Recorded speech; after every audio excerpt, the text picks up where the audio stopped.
So when I was much younger, one of the places we went and hung out was, and not often, we mainly were Marquette Park, Archer Avenue kind of guys, but we'd go up to Duke's Drive-In up on Harlem Avenue, and some of the really high-end cruisers back then went up there, racers, whatnot. And sadly, Duke's closed a couple years ago, but someone affiliated with the family reopened a Duke's here on LaGrange Road, 199 South, and they're having a little car show swap meet today. And I got up and I came to it. Let's see what we can find. Cool. So one of the first things we walked up on out here is a gentleman named Pete, and he's got a really nice little dry, you know, it's just a driver quality square body. What, it's early 70s, like 75? 78, yeah. 78, okay. The round headlight ones. And then the hood and stuff changed a couple of years later, but it's a nice little short box. So this is a swap meet and a car show, and you know, there's some serious people walk on and stuff. I'm sure that's why Pete's here, to find a serious buyer. I'm sure hoping. Yeah. Yeah, he's what do we say, 16 or something? 16.5, right? 16.5 is his ask kind of thing, and try to build one for that. This looks like a turnkey truck. Original. Right. I see rocker panels, I see cab corners. Yeah, it's got rallies on it. It looks just like a fun driver. So anyway, thanks for talking to us about the truck, Pete, and I'm sure you'll sell it pretty quick. I hope so, John. Square bodies are super popular. I hope especially so. with me. Love them. Thank you. Thanks. One of the swappers has a really cool patina 57 two-door hardtop. Very cool. One of the things I stumbled upon here first thing this morning walking around was this beautiful, looks like original paint, 66 427 Galaxy 7-liter car. In my head, 7-liter cars were 428s, but 427. Guess I had that wrong. Wow, really cool, well-kept example. Someone has a super clean 72 Eldorado for sale. It says 29,000 miles, never driven in the rain. If you like these cars, that's a nice example.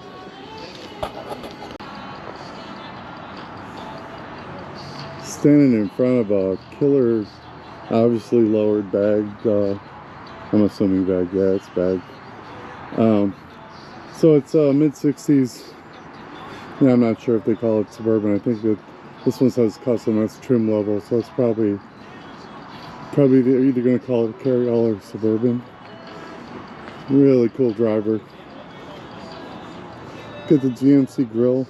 I'm not sure what the motor is now. Hopefully I can catch up with the owner, but it's got the V6 tag. That was a 305 V6. It kind of looked a lot like a 409 with 2 cylinders chopped off, but yeah, I like these a lot, obviously.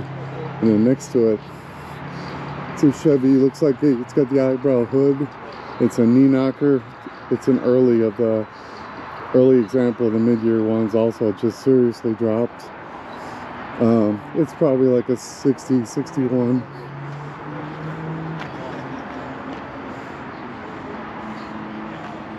This looks like a fun scoot around truck. Have some fun. So we got a tip from some of the guys that are going over to a Cars and Coffee not far away, so I'm gonna follow them. So I was at Duke's, and the turnout was light over there, and a couple of guys said, everyone's over at Ghost Coffee in Frankfurt. So I said, all right, here we go. So never been here before, so let's see. Right away, right off the bat, look at that. I think it's an Audi Quattro. I can't ever remember the last time I've seen one of those.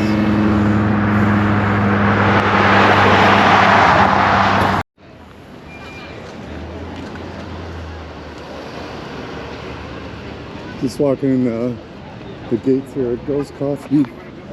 Old 4-headlight Mustang. Trying to get one up there.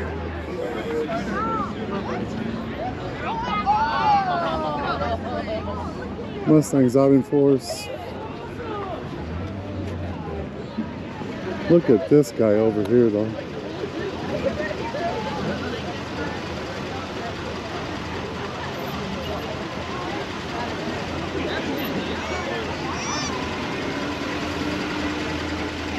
Looks like an F85 little Oldsmobile coupe. Jam full of twin turbo LS goodness. Hopefully I can catch up with whoever drives this, talk to him about it. It's cool.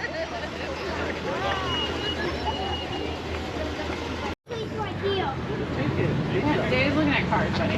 Really nice, clean little 66 Stingray 427 Roadster. Has knockoff wheels. Stick 427 4-speed Roadster. Yes, sir. We got some BMW goodness next to it. Looks like it's set up for autocross, maybe. Look at this little dart wagon.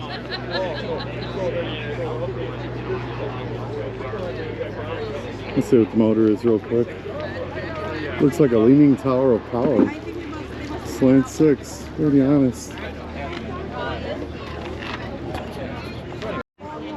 Hey, thank you to the guy with the early Suburban that told me about the show over here. I was ready to turn tail and go home today, and this is cool.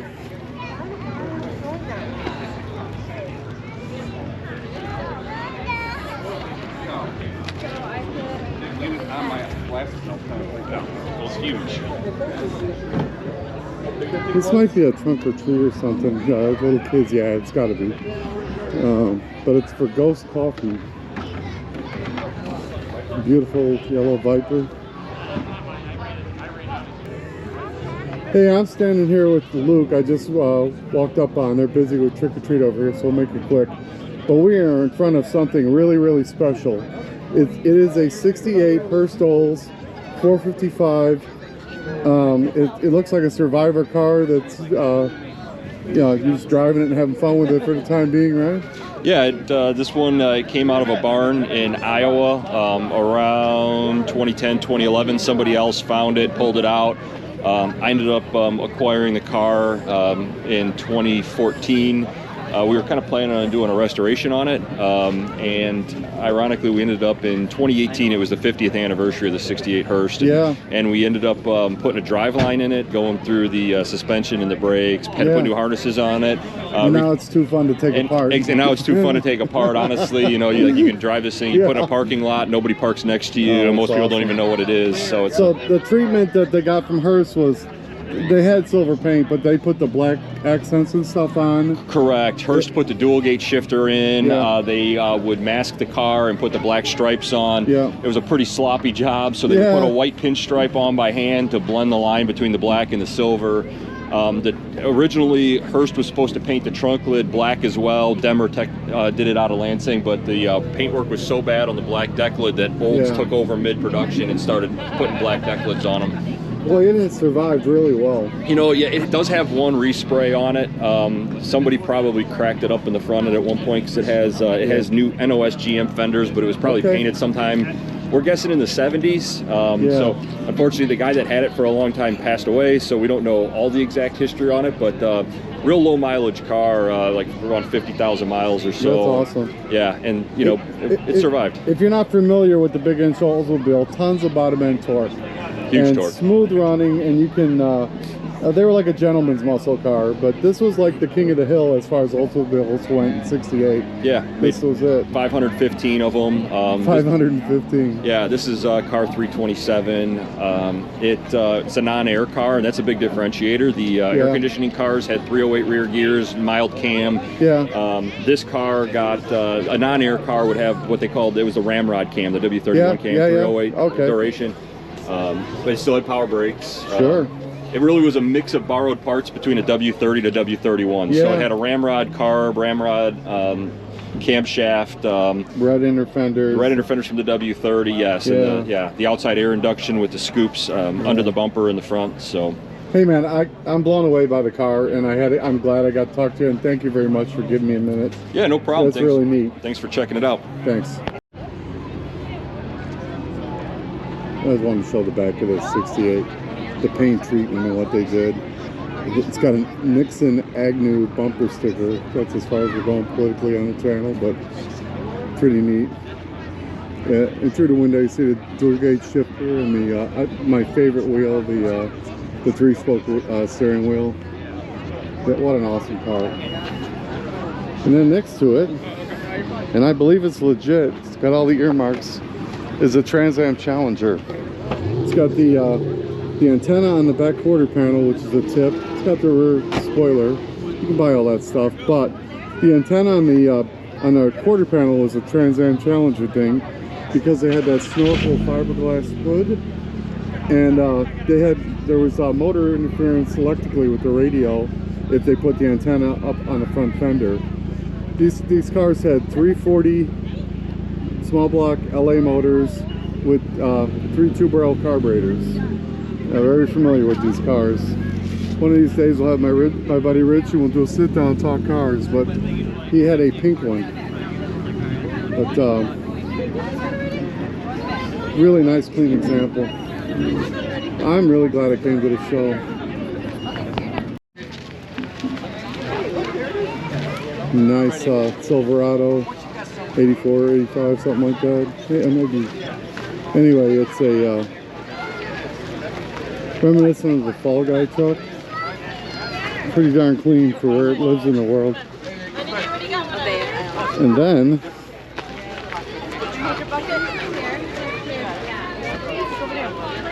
beautiful Firebird with the Trans Am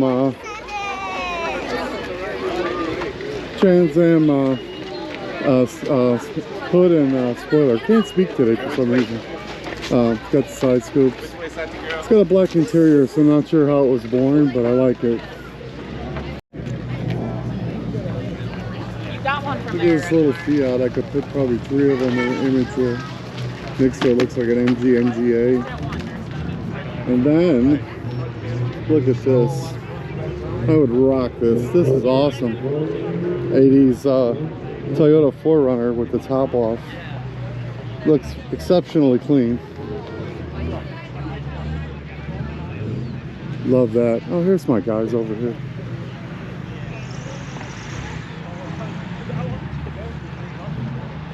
The guy with the Suburban here gave me a heads up that this was going on over here, and I really appreciate it. His buddy with the lower 60 or 61 was with him. I kind of followed him over here.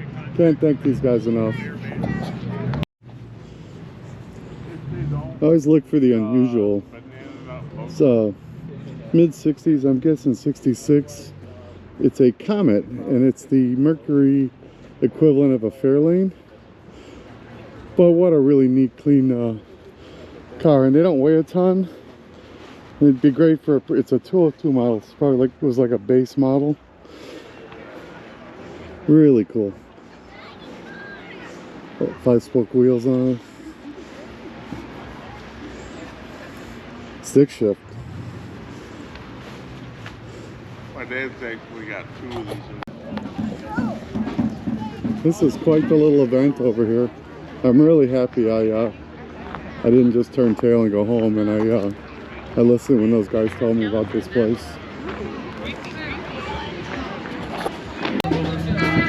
So the Square that looks like the Fall Guy truck opened his hood, and he's got a pretty nice looking big block in it. I like it. Another beautiful Square, little 2-wheel drive, short bed.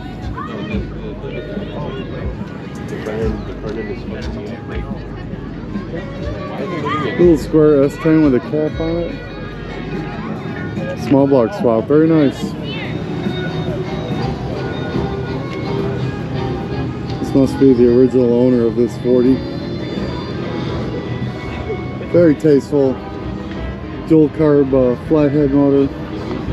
Real nice clean truck.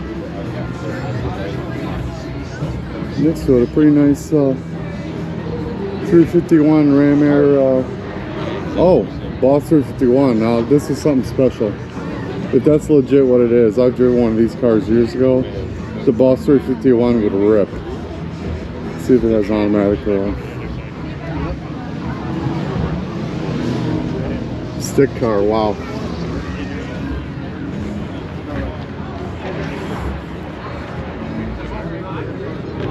Zuzu? No.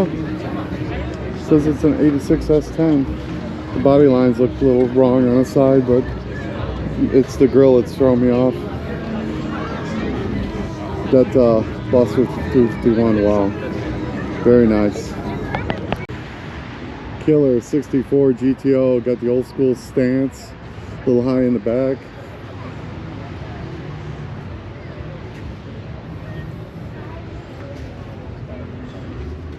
Clean straight car, very nice.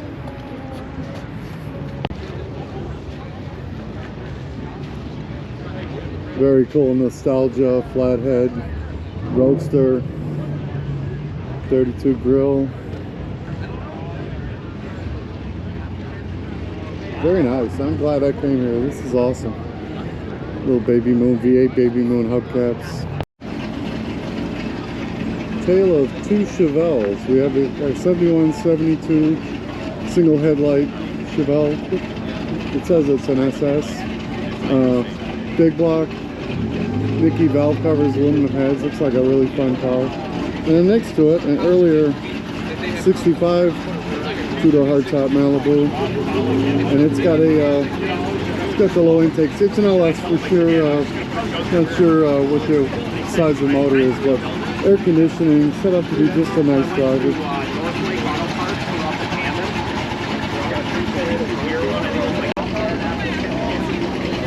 Next to a very clean Survivor IROC Camaro is a really clean, just a Cutlass two-door hardtop. These cars used to be everywhere, and it's kind of a treat to see them now. This one looks exceptionally clean, like a Survivor.